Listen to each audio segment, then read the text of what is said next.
Hi friends, welcome to my channel. நம்ம இன்னைக்கு blank சீரிஸோட episode 4 தான் பார்க்க போகிறோம். மறக்காமல் நம்ம சேனலை சப்ஸ்கிரைப் பண்ணி அப்படியே நம்ம வீடியோஸ்க்கும் லைக் பண்ணிவிடுங்க. ஓகே, நம்ம இப்போ இந்த எபிசோட்குள்ளே போயிடலாமா? லாஸ்ட் எபிசோடில் எல்லாருக்குமே ஷாக் ஆகிற மாதிரி நம்ம செட் வந்து அப்படியே நம்ம நியாங்குக்கு ப்ரப்போஸ் பண்ணியிருப்பான். சரி, கல்யாணம் பண்ணிப்பியான்னு கேட்குறதோட லாஸ்ட் எபிசோட முடிச்சிருந்தோம். ஸோ இந்த எபிசோட் அதுக்கப்புறம் என்னெல்லாம் நடக்குதுன்றத பார்க்கலாமா? ஸ்டார்டிங்லேயே நம்மளுடைய செட் தான் வந்து அந்த ப்ரப்போஸ் பண்ணிகிட்டே இருக்க நம்ம நியாங்கோ ஆன்ட்டோ அமைதியாக பார்த்துட்டு இருக்காங்க. ஸோ அதுக்கப்புறம் செட் டக்குன்னு எந்திரிச்சிட்டு, நீ ஒன்று எனக்கு இப்போ ஒன்றும் சொல்ல தேவையில்ல. ஸோ நீ அதுக்கப்புறமா எனக்கு ஆன்சர் பண்ணலாம், நான் அது வரைக்கும் வெயிட் பண்ணுறேன்ற மாதிரி சொல்கிறான். நம்ம நியாங் உடனே, இல்லை நான் இப்போயே உனக்கு ஆன்சர் பண்ணுறேன், நீ எதுக்காக அவ்வளோ தூரம் வெயிட் பண்ண போகிற, எனக்கு உன்னை பிடிக்கல. ஸோ அதுக்கப்புறம் நான் இன்னைக்கு ஒன்று மேரேஜ் பண்ணிக்க மாட்டேன், நீ இதோட ரெண்டாவது தடவை என்கிட்ட இந்த மாதிரி கல்யாணம் பண்ணுன்னு சொல்ல தேவையில்ல அப்படின்ற மாதிரி சொல்லிடுறான். உடனே நம்ம செட் பார்த்துட்டு, இல்லை நம்மளுக்கு வந்து நான் நினச்சேன் நம்மளுக்கு இது நல்லதுன்னு நினச்சேன். ஏன்னா எனக்கும் இது வரைக்கும் உன்னை ரொம்ப பிடிச்சிருக்கா, அது மட்டும் இல்லை ஆனியனுக்கும் உன்னை தான் ரொம்ப பிடிக்குது. ஸோ நம்ம ஒரு ஃபேமிலியாகவே இருக்கலாமே அப்படின்னு கேட்க, நம்ம ஆன்க்கு கோவம் வந்து, நான் எப்போ சொன்னேன் நம்ம நியாங் வந்து என்னோட அம்மாவாக இருக்கணும், நல்லா கேட்கவே சொல்லவே இல்லையே. அதே மாதிரி நீ என்னை வந்து ஒரு டாட்டர் பொண்ணாக வந்து என்னை ட்ரீட் பண்ணணும் அப்படின்றது எனக்கும் பிடிக்கல அப்படின்ற மாதிரி நம்ம செட் மேலே கோவப்பட்டாரா. ஸோ அதுக்கப்புறம் செட்டு அமைதியாக பார்த்துட்டு இருக்கா. நம்ம நீ ஆண்ட் தான் சொல்லிடுறேன் நியாங் கிட்டா, என்னவா வீட்டுக்கு கொண்டு போய் வீடு கிளம்பலாம் அப்படின்ற மாதிரி சொல்ல, 2 பேரும் கிளம்ப போகிறப்ப சிட் கூப்பிட்டுட்டு, வெயிட் பண்ணு நியாங்கன்னு சொன்னோன்னே நியாங் உடனே, சரி இதை பற்றி நம்ம அப்புறமா பேசலாம் அப்படின்ற மாதிரி சொல்லிட்டு கிளம்பிடுறா. ஸோ அதுக்கப்புறம் காரில் உட்காந்துருக்காங்க நம்மளுடைய ஆண்ட்டு நியாங்க தான். ஸோ நம்ம ஆண்ட் தான் கேட்குறா, நீ இந்த அளவுக்கு அழகாக வந்து எங்கள் டேடி ரிஜெக்ட் பண்ணியே அப்படின்ற மாதிரி சொல்லிட்டு இருக்கா. நம்ம நியாங்கோ, அவனை நான் லவ் பண்ணாதானே ரிஜெக்ட் பண்ணான், ஸோ எனக்கு பிடிக்கல, அப்புறம் எப்படி நான் அவனை கல்யாணம் பண்ணிக்க முடியும், அதனால தான் அப்படின்ற மாதிரி சொன்னேனே. அதுக்கப்புறம் நம்ம ஆண்ட்டும், அதாவது நீ ஒருத்தவங்க லவ் பண்ணுறவங்க பக்கத்தில் நான் தான் உட்காந்துருக்கல, ஸோ அதுக்கப்புறம் நீ எப்படி மற்றவங்களை கல்யாணம் பண்ண நான் விடுவேன் அப்படின்ற மாதிரி சொல்லிட்டு இருக்கா. ஸோ நம்ம நியாங்க ஒரு மாதிரியாக பார்த்துட்டு இருக்கா.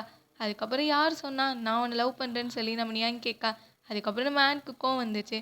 அப்படியா, நீ ஏன் இந்த மாதிரி பண்ணிகிட்டே இருக்க, நீ இந்த மாதிரி என்ன லவ் பண்ணுறது ஒரு உலகத்தை விடவும் தூரமாக இருக்கிற மாதிரி இருக்குன்னு சொல்லி அவளை ஒரு மாதிரியாக சொல்லிட்டு இருக்கா.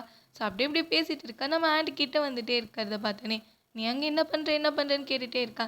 டக்குன்னு வந்து காரை ஸ்டாப் பண்ணிடுறேன் நீ. அதுக்கப்புறம் ஆண்ட்டும், இல்லை இல்லை நான் இந்த மாதிரி நான் ப்ராமிஸ் பண்ணுறேன், இந்த மாதிரிலாம் மறுபடியும் பண்ண மாட்டேன் அப்படின்ற மாதிரி நம்ம ஆண்ட் சொல்ல. அதுக்கப்புறம் ஒரு வழியாக வந்து அவங்க 2 பேரும் நம்ம ஆண்ட் வீட்டுக்கு தான் வந்திருக்காங்க. ஸோ அவங்க பாட்டி வெளியே தான் நிற்கிறாங்க.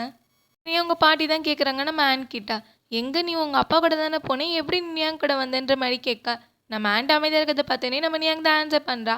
அதாவது ஜெட் கூட நான் பேசிட்டு இருந்தேன், ஸோ அப்புறம் நியாங் தான் வந்து கூட்டிகிட்டு போ அப்படின்ற மாதிரி என்னை சொன்னா, அதனால தான் நான் கூட்டிகிட்டு வந்தேன்ற மாதிரி நியாங் சொல்ல, சரின்ற மாதிரி உங்கள் பாட்டியும் சொல்கிறாங்க. அதுக்கப்புறம் நம்ம நியாங் ஆண்ட் கிட்ட சொல்கிறா, அதாவது நான் சரி உனக்கு ஏதாவது தேவைப்பட்டுச்சு அப்படின்னா எனக்கு கால் பண்ணு, நான் வரேன்ற மாதிரி சொல்லிட்டு நம்ம நியாங் கிளம்ப. இந்த சைடு 2 பேரும் உள்ளே நிற்கிறாங்க, பாட்டியும் ஆண்ட்டும். பாட்டி தான் கேட்குறாங்க, உன்னுடைய பேக் எங்கன்ற மாதிரி கேட்கா. நம்ம நியாங்கோ, இல்லை என்னுடைய பேக் வந்து அப்பா எடுத்துகிட்டு வராரு, ஸோ அதனால தான் அப்படின்னு சொன்னோன்னே சரின்ற மாதிரி பாட்டி சொல்லிட்டு, சரி ஓகே உங்கள் அப்பா கூட போகிற ட்ரிப்லாம் எப்படி இருந்துச்சுன்ற மாதிரி அவங்க பாட்டி கேட்கா. இல்லை எனக்கு வந்து அவங்களெல்லாம் யாரும் அவ்வளோவா தெரியாது, ஸோ அதனால எனக்கு அன்கம்ஃபர்டபுளாக இருந்துச்சு அப்படின்ற மாதிரி நம்ம ஆன் சொல்ல, நம்ம பாட்டி உடனே திட்டுறாங்க. அதாவது இந்த மாதிரிலாம் சொல்லக்கூடாது மறுபடியும், சரியா, நான் உன்னை ஒழுங்காக வளர்க்கலன்னு மற்றவங்க என்ன தானே திட்டுவாங்க அப்படின்ற மாதிரி சொல்ல, நம்ம ஆண்ட்டும், இல்லை நான் மன்னிச்சிடுங்க பாட்டி, நான் இனிமேல் இந்த மாதிரிலாம் சொல்ல மாட்டேன் அப்படின்னு சொல்கிறா. ஸோ அதுக்கப்புறம் உங்கள் பாட்டி தான் சொல்கிறாங்க, சரி ஓகே கண்டிப்பாக மட்டும் அந்த செட் மட்டும் உங்கள் நியாங்க மட்டும் கல்யாணம் பண்ணிக்கிட்டான்னா கண்டிப்பாக வந்து உன்னை வந்து நல்லாவே பார்த்துக்குவா நியாங், அதுக்கப்புறம் எல்லாம் கண்ட்ரோலில் இருக்குன்ற மாதிரி சொல்ல, நம்ம ஆண்ட்க்கு செம்ம கோவம் வந்துச்சு. மறுபடியும் இதே டாப்பிக்கா, தயவு செஞ்சு அந்த மாதிரி சொல்லாதங்க, எனக்கு வந்து எப்பயுமே நியாங் என்னோட ஸ்டெப் மதராக இருக்க நான் விரும்பலை அப்படின்னு சொல்லிட்டு சாரி சொல்லி கிளம்பிடுறா. ஸோ பாட்டி ஒரு மாதிரியாக பார்க்குறாங்க. அதுக்கப்புறம் இந்த சைடு பார்த்தா நம்ம நியாங் மான் டாலக் கூட உட்காந்துருக்க. டாலக் தான் கேட்குறா, 2வது தடவை வந்து ப்ரொப்போஸ் பண்ணான்ற மாதிரி கேட்கா.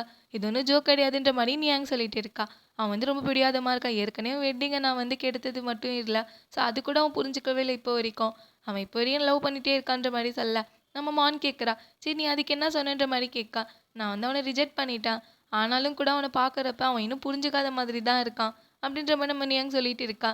நம்ம டாலக் உடனே சொல்கிறா, அப்புறம் நீ இப்படி சொல்லியிருக்க வேண்டியதானே, நீ ஆனி எங்கே டேட் பண்ணுறன்ற மாதிரி சொல்ல அப்படின்னு கேட்டோடனே டக்குன்னு மானும், அதெல்லாம் இல்லை அதெல்லாம் சொல்லக்கூடாது, அப்படி சொன்னால் கண்டிப்பாக ஆனி எங்கள் ஃபேமிலியே ரொம்ப கஷ்டப்படும் அப்படின்ற மாதிரி சொன்னோன்னே ஆமான்ற மாதிரி தான் நம்ம நீ அங்கே சொல்கிறா.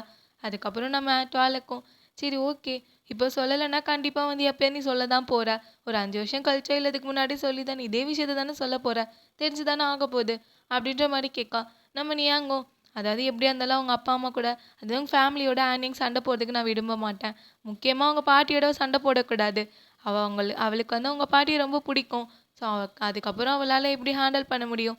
அவங்க பாட்டியோட சண்டை போட்டா அப்படின்ற மாதிரி நம்ம நியாங்க ரொம்ப ஃபீல் பண்ணி பேசிட்டு இருக்கா. டாலக்கும் சொல்றா, அதாவது கண்டிப்பா வந்து நீ அவள தனியா அத ஃபேஸ் பண்றதுக்கு விட மாட்ட தான். ஸோ அதனால என்ன நீ தானே இருக்கா அப்படின்ற மாரி சொல்ல, நீ சொல்றதும் உண்மைதான்ற மாரி நியாங் யோசிச்சுட்டு இருக்கா.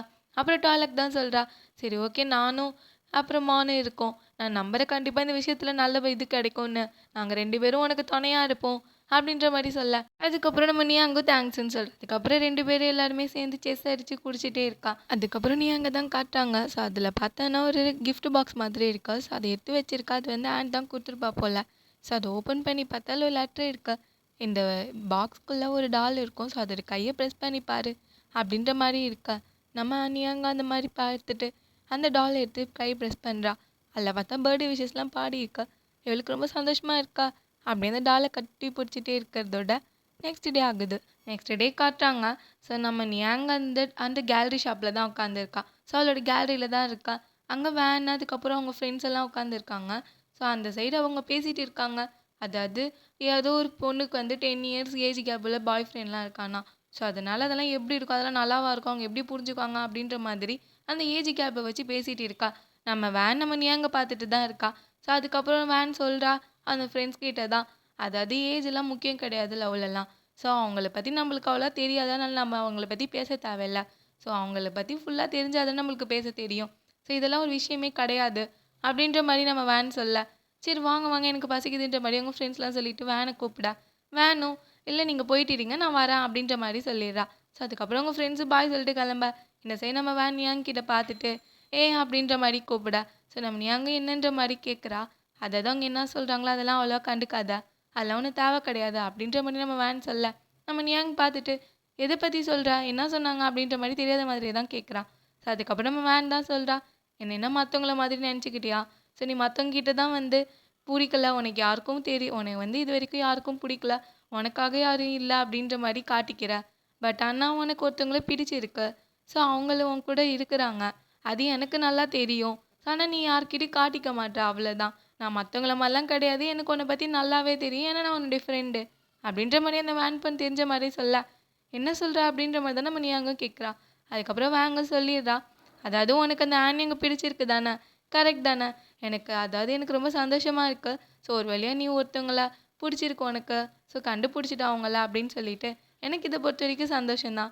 அப்படின்னு சொல்லிட்டு அவளும் கிளம்பி போயிடுறா. நம்ம நியாங்க ஒரு மாதிரியா யோசிச்சுட்டு இருக்கா. ஸோ அப்படியே நெக்ஸ்ட் டே அதுக்கப்புறம் காட்டுறாங்க. நம்ம நியாங்க ஆன்ட்டும் நிக்கிறாங்க. ஸோ நியாங் தான் சொல்றா, எதுக்காக ஓடுறதுக்கு என்ன கூட்டிட்டு வந்து இப்படி சடனான்னு கேட்கா. நம்ம ஆண்ட் தான் சொல்றா, அதாவது மேரத்தான்ல நான் சேர்ந்துருக்கேன். ஸோ அதனால தான். என் கூட ஓடு. கொஞ்சம் வெளிய வந்தா தானே உனக்கும் ஸ்ட்ரெஸ் இல்லாம இருக்கும் அப்படின்ற மாரி சொல்ல, அப்பனா நீ எதுல ஸ்ட்ரெஸ்ஸா இருக்க அப்படின்ற மாரி நம்ம நியாங் கரெக்ட்டா கண்டுபிடிச்சிடுறா.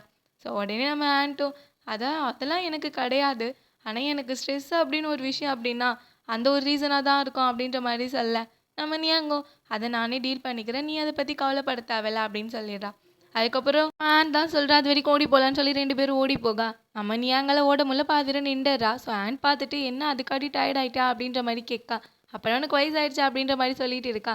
நம்ம நியாங் தான் சொல்றா, அதாவது என் வயசுல இருந்தா தான் உனக்கும் புரியும். அதனால உனக்கு புரியாது அப்படின்னு சொல்லிட்டு இருக்கா. நெக்ஸ்ட் தடவ தயவு செஞ்சு வேற ஏதாவது கூட்டிட்டு வா ஓடுறதுக்கு என்னாலலாம் வர முடியாதுன்ற மாரி சொல்ல, நம்ம ஆண்ட்டும் அதாவது உன்ன தவிர வேற யார் கூட நான் ஓடுவேன்? எனக்கு நீ தான் வேணும் அப்படின்ற மாரி வழிஞ்சிட்டு இருக்கா. நம்ம நியாங்கும், நம்ம ஏஜ் ஒண்ணும் சேம் கிடையாது. நம்ம பாடிஸ்லாம் டிஃப்ரெண்ட் புரியுதா? அப்படின்ற மாரி சொல்ல, நம்ம ஆண்ட் உடனே அதாவது நம்ம பாடி தான் டிஃப்ரெண்ட். ஆனா நம்மளுடைய ஹார்ட் வந்து ஒரே ஃபீல் தான் பண்ணுது அப்படின்ற மாரி சொல்லிட்டு இருக்கா. தயவு செஞ்சு நான் இதுக்கு மேல வரமாட்டேன் அப்படின்னு சொல்லிட்டு கிளம்பிட்டே இருக்கா. அதுக்கப்புறம் ஆண்ட் தான் சொல்றா, இதுக்கு பதிலா நீ யோகால சேரலாமே அப்படின்ற மாரி சொல்ல, ஒண்ணும் தேவை கிடையாது. எனக்கு வரையறது தான் முக்கியம். வா வா போலான்ற மாரி கிளம்பிடுறா. அப்படி இந்த சைடு நம்மளுடைய மானும் டாலுக்கும் உட்காந்து டிவி பார்த்துட்டு இருக்கா. ஸோ அவங்க மூவி தான் பார்க்குறாங்க. ஆனால் நம்மளுடைய மானுக்கு தான் நல்லா இன்ட்ரெஸ்ட்டாக சிரிச்சு பார்த்துட்டு இருக்கா. டாலுக்கு ஒரு மாதிரியா இருக்கோன்னே டக்குன்னு மான் மூவி ஆஃப் பண்ணிட்டு என்னாச்சா அப்படின்ற மாதிரி நம்ம டாலக் கிட்ட கேட்குறா. ஸோ டாலுக்கு எதுவும் சொல்லாமல் இப்போ நம்ம இந்த மூவி பார்த்து தான் ஆகணுமான்ற மாதிரி கேட்கா. நம்ம மானும் அதெல்லாம் ஒன்றும் தேவை கிடையாது. நம்ம அப்புறமா பார்த்துக்கலாம். ஏன் ஒரு மாதிரியா இருக்கா? என்னாச்சு? எல்லாம் நியாங் பற்றி தானே நீ யோசிச்சுட்டு இருக்கா அப்படின்ற மாதிரி கரெக்டாக கேட்கா. ஆமான்ற மாதிரி டாலுக்கும் சொல்கிறா. அவளே என்னுடைய சிஸ்டரா இருக்கா. பட் ஆனா அவளுக்கு நான் எப்படி ஹெல்ப் பண்றது? அதுவே எனக்கு தெரியல. எனக்கு ரொம்ப கஷ்டமா இருக்கு. எல்லாமே பிரச்சனை பார்க்கவே கொஞ்சம் டிஃபிகல்ட்டா வேற இருக்கா. ஸோ அப்படின்னு சொல்லி ஃபீல் பண்ணா. உடனே மானும், நீ ஒன்றும் கவலைப்படாத, நீ அவளுக்கு ஹெல்ப் பண்ணு. அதுக்காக ஒன்னையும் நீ ஸ்ட்ரெஸ் ஆக்கிக்காத சரியா? சரி ஓகே, நான் உனக்காக என்டர்டெயின் பண்ணுறேன் அப்படின்னு சொல்லிட்டு, வா நம்ம ஃபுட் சாப்பிடலாமா, வெளியே போகலாமா அந்த மாதிரி கேட்க. இல்லை எனக்கு போராக இருக்குது, எப்படி நான் வெளியே வரேன் அப்படின்ற மாதிரி தான் நம்ம டோலுக்கு சொல்கிற மான் கிட்ட. ஸோ அதுக்கப்புறம் சரி ஓகே, வேறு என்ன வேணும் அப்படின்ற மாதிரி 2 பேரும் ரொமான்டிக்காக பேச, வாங்க மேலே போகலான்ற மாதிரி மான் சொல்கிறா. ஸோ அதுக்கப்புறம் நெக்ஸ்ட் டே ஆகுது. காலேஜில் தான் காட்டுறாங்க. நம்ம ஆண்ட் வந்து அவள் போட்காஸ்ட் பண்ணுறா இல்லையா? ஸோ அது வந்து அவளுடைய வாய்ஸ்ன்றது யாருக்கும் தெரியக்கூடாதுன்ற மாதிரி தான் பண்ணிகிட்டு இருப்பாள். பட் ஆனால் அது தெரிஞ்சு போச்சு போல். ஸோ ஒரு 2 பசங்க வந்துட்டு, அன்னிங் நீ தானே அந்த போட்காஸ்ட் பண்ணிகிட்டு இருக்கா, ஸோ உன்னுடைய வாய்ஸ் ரொம்ப அழகாக இருக்கு, உன் கூட நான் வந்து ஒரு 2 செல்ஃபி எடுத்துக்கலாமா, ஃபோட்டோ எடுத்துக்கலாமா, நீ நேரில் பார்க்க ரொம்ப அழகாக இருக்கா அப்படின்ற மாதிரிலாம் அந்த 2 பொண்ணுங்க வந்து கேட்க, நம்ம ஆண்ட்க்கு ஒரு மாதிரியாக இருக்க. அதுக்கப்புறம் டக்குன்னு யூஇ பொண்ணு வந்துட்டு வா போலான்ற மாதிரி நம்ம ஆண்ட்டை கூட்டிகிட்டு போயிடுறா. ஸோ அதுக்கப்புறம் பார்த்தா ஃபோன்லேயே வந்துருச்சு. ஸோ அதாவது இந்த அழகான வாய்ஸ்க்கு பின்னாடி இருக்கிறவங்க இவங்க தான்ற மாதிரி நல்லா வந்து எல்லாருக்கும் போஸ்ட் போட்டு விட்டாங்க போல். ஸோ நம்ம ஆண்ட்க்கு வந்து ரொம்ப கஷ்டமாயிடுச்சு. எனக்கு பிடிக்கவே இல்லை, எனக்கு ரொம்ப அன்கம்ஃபர்டபுளாக இருக்குது, எல்லோரும் ஒரு மாதிரியான பார்க்குறாங்க அப்படின்னு சொல்லி நம்ம ஆண்ட் ஃபீல் பண்ணேன். அதுக்கப்புறம் சரி என்ன பண்ணுறதுன்னு தெரியாமல் நம்ம போனோம் ஃபோல்க்கும் 2 பேரும் சொல்கிறாங்க. ஸோ அதுக்கப்புறம் ஃபோல் தான் சொல்கிறான், அதாவது சரி ஓகே நம்ம 2 பேரும் இவளுக்கு ஹெல்ப் பண்ணலாம் இதுக்காக அப்படின்னோடனே அப்புறம் தான் நம்ம ஆண்ட்டுக்கு ரொம்ப சந்தோஷமாக இருக்கு. ஸோ அதுக்கப்புறம் 3 பேரும் வெளியே வர கரெக்டாக அங்கே பார்த்தா நியாங் நிற்கிறா. ஸோ நியாங்க பார்த்தோன்னே நம்ம ஆண்ட் பார்த்துட்டு ரொம்ப சோகமாக இருக்கிறா. அதை பார்த்தோன்னே உடனே நியாங் கண்டுபிடிச்சிடறா. ஸோ என்னாச்சு அப்படின்ற மாதிரி கேட்கா. ஆண்ட் அப்புறம் சோகமாகவே சொல்கிறா, அதாவது நான் போட்காஸ்ட் நடத்துது இந்த காலேஜில் எல்லாருக்கும் தெரிஞ்சு போச்சு, எனக்கு ஒரு மாதிரியாக இருக்கா அப்படின்னு சொல்லிட்டு இருக்கா. ஸோ அதுக்கப்புறம் ஓ இதுதானே விஷயம், சரி ஓகே விடா அப்படின்ற மாதிரி சொல்லிட்டேன். அதுக்கப்புறம் ஃபோல்க்கும் நியாங் தான் சொல்கிறா, சரி போங்க நீங்கள் பத்திரமா வீட்டுக்குன்னு சொல்லிட்டு நம்ம ஆண்ட் வந்து நம்ம நியாங்க கூட்டிகிட்டு வந்துடுறா. ஸோ கார்லேயே உட்காந்துட்டு இருக்கா. நம்ம ஆண்ட் அதை பற்றி தான் பேசிட்டு வரா. எனக்கு பிடிக்கவே இல்லை, எல்லோரும் என்ன ஒரு மாதிரியாக பார்க்குறாங்க, என்கிட்ட ஃபோட்டோலாம் எடுக்க வந்துட்டாங்க அப்படின்ற மாதிரிலாம் சொல்லிட்டு இருக்கா. ஸோ அதுக்கப்புறம் நியாங் தான் சொல்கிறா, அவங்க உன்னுடைய ஃபேனாக தான் பார்க்குறாங்க, அதை விட வேறு என்னவா பார்ப்பாங்க அப்படின்ற மாதிரிலாம் கலாய்ச்சிட்டு வர நம்ம ஆண்ட்க்கு ஒரு மாதிரியாக இருக்கு. எதுக்காக இப்போ கூட நீ இந்த மாதிரி பண்ணுற, எனக்கு எப்படி தெரியுமா இருக்கு அப்படின்ற மாதிரி நம்ம ஆண்ட் ரொம்ப ஃபீல் பண்ணி பேசிகிட்டு இருக்கா. ஸோ அதுக்கப்புறம் நியாங்கும் சரி விடாதெல்லாம் ஒன்றும் கிடையாது, நீ ஏன் இப்படி பண்ணிட்டு இருக்கா, சும்மா தான் பண்ணுறாங்க, அவங்க உன்னுடைய ஃபேனாக தானே இருக்காங்க அப்படின்ற மாதிரி தான் சமாதானப்படுத்த பார்க்குறா. இதுக்காக நம்ம ஆண்ட் என்ன பண்ணுறேன்னா, சரி அப்போனா நான் பேசாமல் என்னுடைய ஃபோல்க்கு வந்து என்னுடைய பாய் ஃப்ரெண்டாக நான் சொல்லிடவா, ஸோ அப்போ இருந்தால் யாருமே என்ன எதுவும் நினைக்க மாட்டாங்கல்ல அப்படின்ற மாதிரி நம்ம ஆண்ட் சொல்ல, அதெல்லாம் முடியாது, அதெல்லாம் பண்ணக்கூடாதுன்ற மாதிரி நம்ம நியாங் ஸ்ட்ரீட்டாக சொல்லிடுறா. ஸோ அதுக்கப்புறம் உடனே நம்ம ஆண்ட்டும் சரி அப்போனா ஓகே, அப்போனா நான் உன்னையே நீ தான் என்னுடைய கேர்ள் ஃப்ரெண்டுன்னு எல்லாருக்கிட்டையும் சொல்லிடுவா அப்படின்ற மாதிரி கேட்கா. அதெல்லாம் கூடாது, அப்புறம் எப்படி உங்கள் ஃபேமிலி தெரிஞ்சால் என்ன பண்ணுவா, அந்த மாதிரிலாம் நம்ம நியாங் மிரட்டிகிட்டே வர. ஸோ அதுக்கப்புறம் ஒரு வழியாக வீட்டுக்கு வந்துடுறாங்க. ஸோ வந்துட்டு பார்க்குறப்ப ஆண்ட் தான் நின்று பார்க்குறாங்க, ஒரு புதுசாக ஒரு கார் இருக்குது. ஸோ இதை பார்த்தோன்னே இது யாரோட காருன்ற மாதிரி கேட்க, டக்குன்னு நியாங்கும் இது உன்னோட காருன்னு சொல்கிறா. உடனே ஆண்ட் பார்த்துட்டு என்னது என்னோட காரை, நான் எப்படா கார் வாங்கினேன்ற மாதிரி ரியாக்ஷன் விட, அதுக்கப்புறம் தான் உள்ளே உட்காந்துருக்கான் சேட் தான். ஸோ சேட் தான் அவளுக்காக கார் கார் கொடுத்தோன்னே எனக்கு ஒன்றும் கார்லாம் தேவையில்லைன்ற மாதிரி நம்ம ஆண்ட் சொல்ல, உடனே அவங்க பாட்டியும் உங்கள் அப்பா தான் இவ்வளோ ஆசையாக வாங்கி தரார்ல, ஸோ வாங்கிக்கோமா அப்படின்றாங்க. அதுக்கப்புறம் அவளும் சொல்கிற ஆண்ட்டும் இல்லை எனக்கு தான் காரே ஓட்ட தெரியாது, நான் எப்படி ஓட்டுவேன் அப்படின்னோடனே நான் உனக்கு சொல்லித்தரேன்ற மாதிரி சேட் சொல்ல. அதுக்கப்புறம் ஆண்ட் பார்த்துட்டு ஏன் நியாங்கே எனக்கு சொல்லித்தரலாமே உங்களுக்கு பதிலாக அப்படின்ற மாதிரி கேட்குறா. ஸோ அதுக்கப்புறம் நியாங்கோ அதாவது உங்கள் அப்பா தான் சொல்லித்தரணும்னு ஆசைப்படுறாருல, ஸோ அவருக்கூடய டைமை ஸ்பெண்ட் பண்ணு, அதான் நல்லதுன்ற மாதிரி சொல்ல, நம்ம ஆண்ட் ஒரு மாதிரியாக மூஞ்சி வச்சுக்கிறத பார்த்தோன்னே செட்டும் அவளுக்கு அவங்க கூட தானே ஓட்டணும்னு ஆசைப்படுறா, பரவாயில்ல நியாங் கூடயே ஓட்டிக்கிட்டோம், நியாங்க்கு ஒரு பிரச்சனை இல்லைன்னா நீயே சொல்லிக் கொடுன்ற மாதிரி செட்டுன்னு சொல்லிடுறான். ஸோ அதுக்கப்புறம் அப்போ தான் நம்ம ஆண்ட்ருக்கு முகத்திலே பெரிய சந்தோஷம் வருது. ஸோ அதுக்கப்புறம் அந்த கீயும் வாங்கிக்கிறா. அப்படி இந்த சைடு நம்ம செட்டு நியாங்க உட்காந்துருக்கா, செட் தான் பேசிகிட்டு இருக்கான்.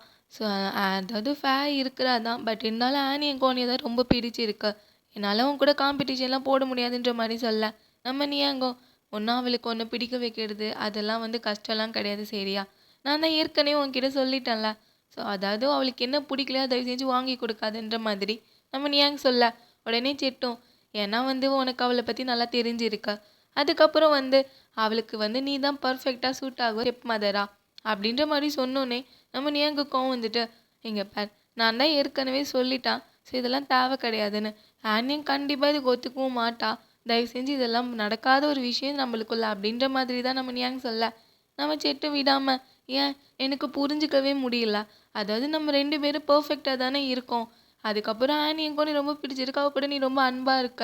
ஸோ இதை விட வேற என்ன வேணுன்ற மாதிரி நம்ம செட்டும் சொல்ல, நம்ம ஏங்க அமைதியாக உட்காந்துக்கிறத பார்த்தோன்னே செட்டு உடனே அப்போனா வந்து நீ ஏற்கனவே யாரோ லவ் பண்ணுற அப்படின்ற மாதிரி சொல்லிடுறான். நம்ம ஏங்க டென்ஷன் தான் ஏறுது. அப்புறம் அவளால் கோவத்தை அடக்க முடியாமல் அதெல்லாம் ஒரு விஷயமும் கிடையாது, எனக்கு ஒருத்தவங்களை நான் லவ் பண்ணுறேன் இல்லைன்றதுலாம் இப்போ மேட்ரு கிடையாது. ஸோ இப்போதைக்கு முக்கியமான விஷயம் என்ன அப்படின்னா, எனக்கு ஒன்றும் பிடிக்கல, ஸோ நான் அவனை லவ் பண்ணல. இதுதான் ரொம்ப முக்கியமான விஷயம். நான் என்னைக்கும் அது செய்ய மாட்டேன். ஸோ நான் நம்புறேன் நீ புரிஞ்சுக்குவேன் அப்படின்னு சொல்லிட்டு டக்குன்னு நம்ம நியாங்க எஞ்சு கிளம்பிடுறா. செட்டுக்கு எத்தனை தடவை அசிங்கப்பட்டாலும் விட மாட்டான் போலையே அப்படின்ற மாதிரி தான் இருக்கா. ஸோ இதோட இந்த பாட்டை என் பண்ணிக்கலாம். நெக்ஸ்ட் வீடியோவில் நெக்ஸ்ட் பாட்டை பார்க்கலாம். தேங்க்யூ ஃபார் வாட்சிங்.